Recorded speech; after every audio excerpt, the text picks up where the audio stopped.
এখন meat box বানাবো, তার জন্য চিকেন ভেজে নিয়েছি, আলু ভেজে নিয়েছি।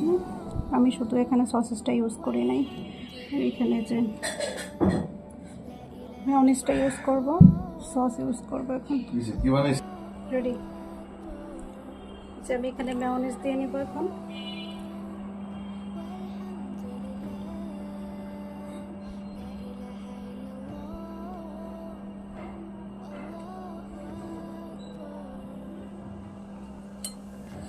তারপরে এখানে টমেটো সস দিয়ে নেব।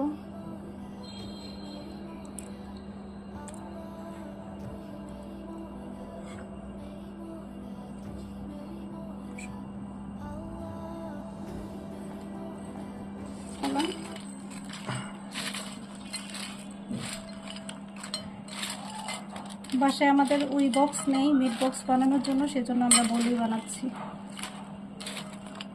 কেউ আবার বলবেন না যে এটা মিট বল হয়ে গেছে।